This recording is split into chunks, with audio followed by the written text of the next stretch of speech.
আসসালামু আলাইকুম রহমতুল্লাহ। আমি এই ভিডিওতে কথা বলবো আমাদের এসএসসি পরীক্ষা এবং ব্যাপারটা এইচএসসি পরীক্ষার ক্ষেত্রেও প্রযোজ্য। এসএসসি পরীক্ষা এবং এইচএসসি পরীক্ষায় সায়েন্টিফিক ক্যালকুলেটরের ব্যবহার নিয়ে। তো আমাদের এখন 2026 সালে এসএসসি পরীক্ষা অলরেডি চলমান। কুমিল্লা বোর্ডের একটা নোটিশ রিসেন্টলি, এটা সব বোর্ডই হয়তো তাদের নিজ নিজ বোর্ডে নোটিশটা দিয়েছে। সেটা হলো এসএসসি পরীক্ষা 2026-এর পরীক্ষার্থীদের পরীক্ষা কেন্দ্রে নিম্নবর্ণিত সায়েন্টিফিক নন প্রোগ্রামেবল মডেলের ক্যালকুলেটর ব্যবহার করতে পারবে। তো এই টার্মটা একটু ইম্পর্ট্যান্ট, যে নন প্রোগ্রামেবল মডেলের ক্যালকুলেটর, মানে ক্যালকুলেটরটা হতে হবে নন প্রোগ্রামেবল। এই প্রোগ্রামেবল এবং নন প্রোগ্রামেবল মানে কি, এটা আমি ভিডিওর শেষে একটু ব্যাখ্যা করার চেষ্টা করব। তো এখানে কিছু মডেল দেওয়া আছে: FX82MS, FX100MS, FX991EX, FX991ES plus, এই মডেলগুলো দেওয়া আছে। আচ্ছা, তো এখানে এই যে মডেলগুলো দেওয়া আছে এগুলো সবগুলো কিন্তু কেসিউ ব্র্যান্ডের, বা কি উচ্চারণ করে এটাকে, কেসো, কেসো না কেসিউ, আচ্ছা আমি কেসিউ বলি। এগুলো সব কিন্তু কেসিউ ব্র্যান্ডের, এই সবগুলো মডেল কিন্তু কেসিও ব্র্যান্ডের, ঠিক আছে। তো কেসিওর ব্র্যান্ডের নাম হলো কেসিও, এবং এই যে শুরুতে যে এফএক্স থাকে, এই এফএক্সটা হলো তাদের কেসিওর নিজস্ব সিরিজ, এটা ব্র্যান্ড স্পেসিফিক, এটা শুধু কেসিওর জন্য। আচ্ছা, যেমন এখানে একটা মডেল যে ক্যালকুলেটর আমি খুব ইউজ করি, সেটা হলো এটা FX991ES প্লাস। ওকে, এবং এটা অ্যালাউড, এই ক্যালকুলেটরটা অ্যালাউড। এই ক্যালকুলেটরটা হলো এই যে এখন দেখতে এই ক্যালকুলেটর এরকম, আপনারা দেখতে পাচ্ছেন যে কেসিও FX991ES প্লাস, এবং এখানে একটা এই যে ক্যালক, আপনারা এখানে একটা বাটন দেখতে পাচ্ছেন ক্যালকের নিচে আছে একটা ভগ্নাংশের বাটন। আমরা যেভাবে ভগ্নাংশ লিখি উপরে লব নিচে হর, সেভাবে ইনপুট দেওয়ার অপশন যেন থাকে। এটা আমি আমার স্টুডেন্টদেরকে সবসময় বলি, এসএসসির এবং এইচএসসির যারা সায়েন্সের স্টুডেন্ট সবাইকে বলি, ক্যালকুলেটরে এটা দেখে নিবা যে ভগ্নাংশ যেন উপরে নিচে বসানোর ব্যবস্থা থাকে এটা। আচ্ছা, তো এটা রকমারিতে, তো এটার দুইটা ভেরিয়েন্ট আছে, এটা হলো ম্যাথমেটিক্যাল সায়েন্স ভেরিয়েন্ট আর এটা হলো ইঞ্জিনিয়ারিং সায়েন্টিফিক ভেরিয়েন্ট। তো যারা এই মডেলটা কিনবা তারা এটাই কিনবা, ইঞ্জিনিয়ারিং সায়েন্টিফিক ভেরিয়েন্ট এটা। যেটা ম্যাথমেটিক্যাল সায়েন্স আছে এটা আবার ওরকম, এটা ভগ্নাংশের ইয়েটা ভালো না, ঠিক আছে, ভগ্নাংশটা অন্যভাবে ইনপুট দিতে হয়, খুব প্যারা হয় এটা। আচ্ছা, তো সবসময় কিনলে এটাই কিনবা যদি অরিজিনালটা কিনতে চাও, এই যে এটা, ঠিক আছে। ওকে, তো এইটারই একটা, আমাদের এলাকার ব্যবসায়ীরা বলেন, ব্যবসায়ীদের কাছে আমি এটা পাইছি, এটা হলো এটা হলো এই যে এই মডেলেরই, এটা হলো কোরিয়ান কপি বলে, ঠিক আছে, এটা অরিজিনাল না। তো এটার দাম পড়ে 600 থেকে 700 আমাদের এলাকায়। তো এটা যথেষ্ট কাজ চলে না, আজ পর্যন্ত আমরা আটকাই নাই কোনো কিছুতে, ঠিক আছে। আমরা নিজেরা পড়াশোনা করছি, তারপর এখন বাচ্চাদেরকে পড়াইতেছি, আসলে এই ক্যালকুলেটর ব্যবহার করে আসলে কোনোদিন আটকাই নেই। তো এটা হলো কেসিওর যে অরিজিনালটা, এই অরিজিনালটার কোরিয়ান কপি হলো এটা, ঠিক আছে, কোরিয়ান কপি। এটাও সহজে ইউজ করা যাবে, ওকে, চাইলে ইউজ করতে পারেন। তোমরা যারা স্টুডেন্টরা তোমরা চাইলে ইউজ করতে পারো এটা। তো যেটা বলতেছিলাম, এই যে ব্র্যান্ডের নাম যে কেসিও হলো ব্র্যান্ডের নাম, আর এফএক্স হলো ওই ব্র্যান্ডেরই একটা সিরিজ, ঠিক আছে এটা। ওকে, 991ES প্লাস। এখন এই সায়েন্টিফিক ক্যালকুলেটর জগতে অ্যাটলিস্ট আমাদের অঞ্চলে বা পসিবলি এটা সারা বিশ্বেই, মানে কেসিও এতটাই ভালো যে কেসিও হলো এই ক্যালকুলেটর জগতে ডেফেক্টু স্ট্যান্ডার্ড। মানে কেউ আইন করে বলে নাই যে কেসিও স্ট্যান্ডার্ড, মানে কেসিওর নিজের কোয়ালিটির কারণে তাদেরকে সবাই স্ট্যান্ডার্ড হিসেবে মানে, ঠিক আছে।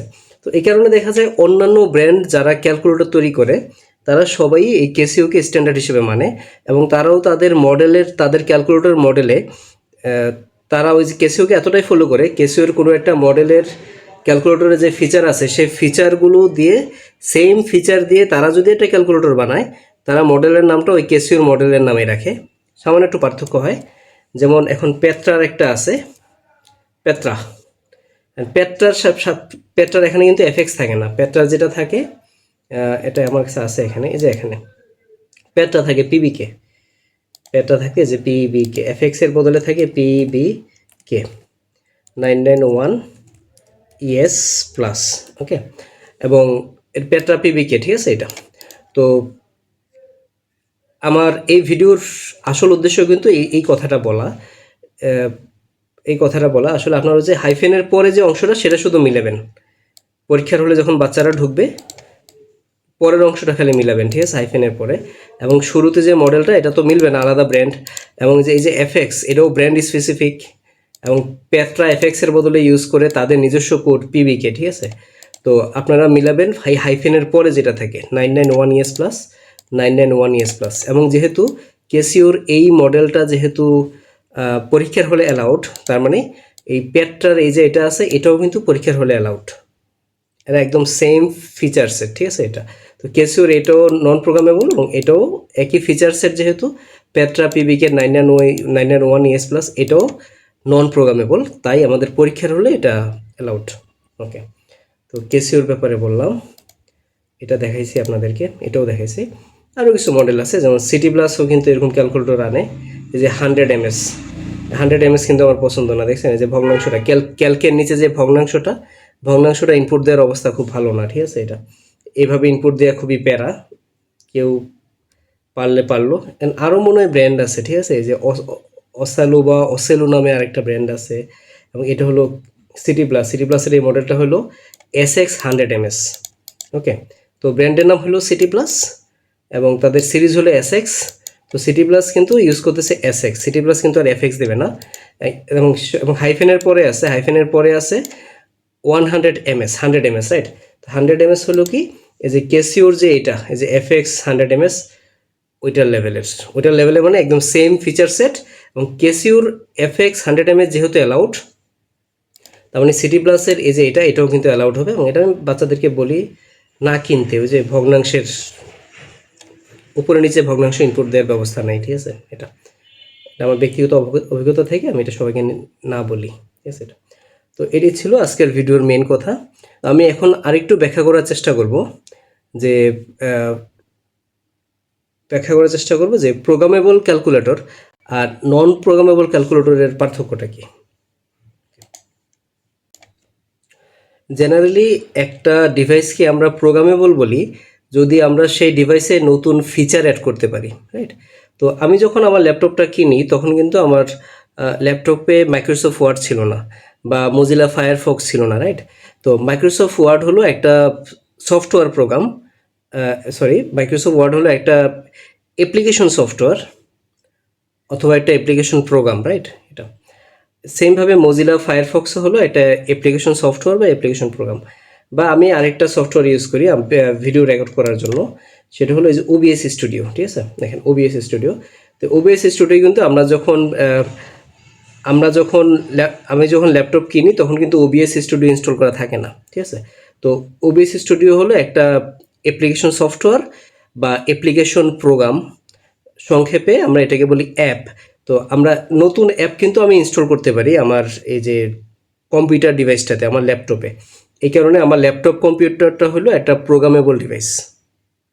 ওকে, মানে আমি কেনার সময় বা তারা যখন যে কোম্পানি ল্যাপটপটা বানাইছে, ম্যানুফ্যাকচার করছে, তারা বানানোর পরে যখন বাজারে ছাড়ে এবং তারা বাজারে ছাড়ার পর যদি আমি সেখানে নতুন প্রোগ্রাম বা নতুন ফিচার ইনস্টল করতে পারি, তখন নতুন প্রোগ্রাম বা নতুন ফিচার, যে নতুন প্রোগ্রাম আর ফিচার তো প্রোগ্রাম হিসেবে ইনস্টল করি আমরা, তো ফিচারটা না বলি, তো না বলি মানে আসলে প্রোগ্রাম তো আর ফিচার একই শব্দ, সরি। তো আচ্ছা, তো নতুন প্রোগ্রাম যদি আমি ইনস্টল করতে না পারি তাহলে ওই ডিভাইসটা হতো নন প্রোগ্রামেবল, ঠিক আছে। আর যেহেতু আমি নতুন অ্যাপ অথবা নতুন প্রোগ্রাম আমি ইনস্টল করতে পারি, সেহেতু এটা হলো প্রোগ্রামেবল। ওকে, আচ্ছা, সেমভাবে আমার যে অ্যান্ড্রয়েড স্মার্টফোনটা আছে সেটাও অবশ্যই প্রোগ্রামেবল। আমরা কিন্তু প্লে স্টোরে গিয়ে প্রচুর পরিমাণ অ্যাপ, এক একটা অ্যাপ কিন্তু এক একটা প্রোগ্রাম অথবা অনেকগুলো প্রোগ্রামের সমষ্টি, ঠিক আছে, অনেকগুলো প্রোগ্রামের সমষ্টি। তো আমার যে অ্যান্ড্রয়েড ফোন আছে, আমার স্মার্টফোনটা আছে, সেই স্মার্টফোনটা কিন্তু প্রোগ্রামেবল। ওকে, আচ্ছা, এবার আমার ক্যালকুলেটরটা প্রোগ্রামেবল নাকি প্রোগ্রামেবল না, তো এটা আমি ক্যালকুলেটরে থাকা কয়েকটা ফিচারের মাধ্যমে আমি ব্যাখ্যা করব আপনাদের সামনে। আপনারা আমার হাতে যে ক্যালকুলেটর দেখতে পাচ্ছেন এটা হলো ক্যাসিওর FX991EX। তো এটাও আসলে অ্যালাউড পরীক্ষার হলে, আমাদের এসএসসি পরীক্ষার হলে যে নোটিশটা দেখালাম সেই নোটিশের মধ্যে। ওকে, তো এখানে সব কিছু তো আসলে এক একটা ফিচার, ঠিক আছে। এই যে এখানে 4-এর সাথে আমি যখন 6 যোগ করি, এটাও কিন্তু একটা ফিচার অথবা এটা একটা প্রোগ্রাম যে আমার ক্যালকুলেটর যোগ করতে পারি, তাই না? যোগ করার এবিলিটি আছে এটাতে বা ফিচার আছে, ঠিক আছে। এটা এরপর আমি কিছু স্পেসিফিক প্রোগ্রাম দেখাই, ঠিক আছে। এটা যেমন আমি যদি কিছু কনভার্সনের ফিচার সবসময় থাকে, যেমন এই যে এখানে আমার ক্যালকুলেটরে কিছু অপশন আছে যে লেংথ, এরিয়া, ভলিউম, ঠিক আছে। এটা এখন 2 নম্বর অপশনে আমি যদি যাই এরিয়া, তো এখানে একটা অপশন আছে সেটা হলো একর। আমি যে কোনো সময় একটা একরকে বর্গমিটারে প্রকাশ করতে পারবো, যে একটা বর্গমিটারকে আমি সবসময় কি একরে প্রকাশ করতে পারবো, ঠিক আছে। এটা তো এটা কিন্তু একটা ফিক্সড প্রোগ্রাম। একর থেকে মিটার স্কোয়ারে কীভাবে যাইতে হয় সেটা আমি আপনাদেরকে আগে একটু দেখাই ক্যালকুলেশন করে। তো 1 একরে হয় কিন্তু 4046.86 বর্গমিটার, ঠিক আছে। এটা এখন যে স্টুডেন্টের ক্যালকুলেটরে এই ফিচারটা নাই যে আমি কিভাবে একটা একরকে কিভাবে মিটার স্কোয়ারে নেব, তাই না? তো আমার পরীক্ষায় প্রশ্ন হলো যে 5 একরে কত, পরীক্ষায় প্রশ্ন হলো 5 একরে কত মিটার স্কোয়ার, ঠিক আছে। এটা তো যেই বাচ্চাটা এই তার ক্যালকুলেটরে এই ফিচারটা নাই অথবা সে জানে না যে এই ফিচারটা আছে, সে কি করবে? সে কিন্তু তখন তার কিন্তু এটা জানা লাগবে, ঠিক আছে। সে এটা জানা লাগবে, তারপর সে এখানে একর, তার মানে সে তখন তার তার জ্ঞান এবং অনুধাবন সেগুলো সে ইউজ করবে, ঠিক আছে। ইউজ করে 4046.86 মিটার স্কোয়ার, তাই না? তখন সে কিছু কনসেপ্ট কিন্তু অ্যালাউ করলো কীভাবে এক একক থেকে অন্য এককে যেতে হয়, কনসেপ্ট ইউজ করলো, তারপর সে গুণ করলো, তাই না? এই গুণের কাজটা সে নিজে করলো, নিজে করে তারপর সে উত্তর বের করলো, তাই না? এটা করলো। কিন্তু যার ক্যালকুলেটরে এই ফিচারটা আছে সে কি করবে? সে এই যে এক নম্বর অপশনটা নিল যে একর থেকে মিটার স্কোয়ার, এরপরে কীভাবে ইউজ করে আল্লাহ জানে, জানিও না কীভাবে ইউজ করে। একরে আমি দিলাম, আচ্ছা এখানে 5 সমান দিলে হয়, হ্যাঁ, তাহলে ওই সামনে নিয়ে 5 একর 5 দিলাম, এরপর আমি দিলাম, সাথে সাথে সে বললো 20,234, তাই না? 20,234 এরকম বললো। তো আমি যখন আমি আমার খাতারটা তাহলে গুণ করে দেখি সেম আসে কিনা। খাতারটা হলো 5 4 46, সরি 40 46,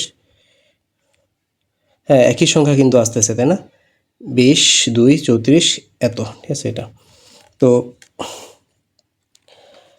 এই হলো ব্যাপারটা। তার মানে এই যে একর থেকে মিটার স্কোয়ারে নেওয়ার প্রোগ্রামটা আমার ক্যালকুলেটরে আছে।